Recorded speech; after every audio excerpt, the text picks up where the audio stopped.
Баршаңызға қайырлы күн. Бүгін осындай түскі кешкі ас әзірлейтін боламыз. Менімен бірге болып видеоны соңына дейін қараңыздар. Ең алдымен картошкамызды жуып, тазалап, аршып дайындап аламыз. Одан кейін осылай бөліктерге бөліп шығатын боламыз. Барлығын бөліп болғаннан кейін табамызға салып, үстінен тұзымызды, қара бұрыш, май барлығын салып, жақсылап араластырып аламыз. Духовкаға салып, 200 градуста жарты сағатқа пісіріп алатын боламыз. Өздеріңіздің пештеріңізге қарайсыздар. Мен 200 градуста жарты сағатта картошкаларым пісіп қалды.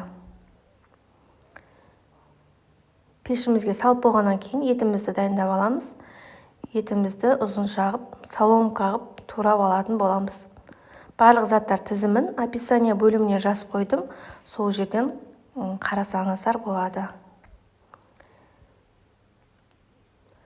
Барлығын осылай ұзынша етіп турап алғаннан кейін газымызға табанымызды қойып, қыздырып алғаннан кейін майымызды құйып, етімізді салып, қуыра береміз.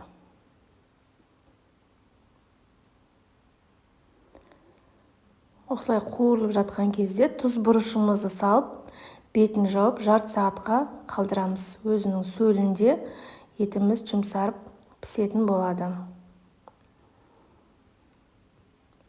Осы аралықта басқа табанымызға біз күрішімізді дайындайтын боламыз. Сұйық май, сары майды салдым. Одан кейін жақсылап ертіп алғаннан кейін азғантай майда вермишелімізді салдым. Вермишель салмай, күріштің өзінде дайындап алсаңыздар болады. Мен осылай сән үшін азғантай вермишель салып, қызартып, қуырып алдым. Үстінен тазалап жуып алған күрішімізді салып, азғантай тұзымызды салып, дәміне қарай суымызды құйып, бір-екі рет араластырып болғаннан кейін бетін жауып, жай отта қалдыратын боламыз. Азғантай су құйдым үстінен, сәл батып тұратындай, кейін бетін жауып қойдым. Су тартылғанға дейін. Егерде күріштеріңіз піспей қалса, тағы да су құйып жіберуге болады. Жарты сағат өткеннен кейін етімізге пиязымызды салып, жақсылап қуырып аламыз. Өзінің суында бұқтырылып, қуырылып жатыр етіміз.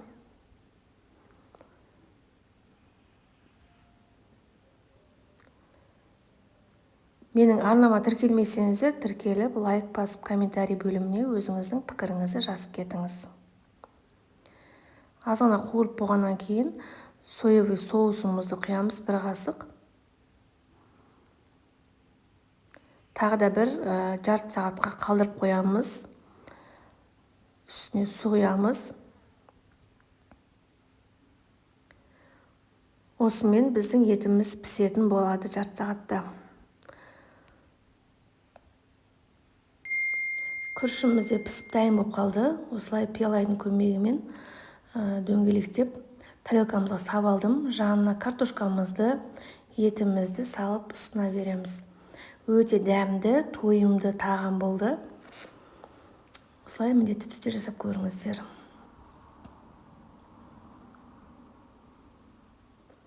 Мен арнама тіркелмесеңіздер, міндетті түрде тіркеліп кетіңіздер. Қоңырауша белгісін басып қойыңыз. Келесі видео шыққан кезде сіздерге бірінші болып көрініп тұру үшін.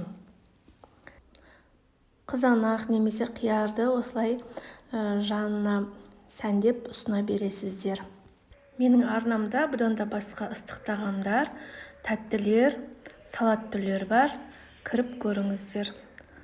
Осылай дайын болды. Баршаңызға ас болсын. Менімен болғандарыңызға рахмет. Келесі видеоларда кездескенше сау саламатта болыңыздар.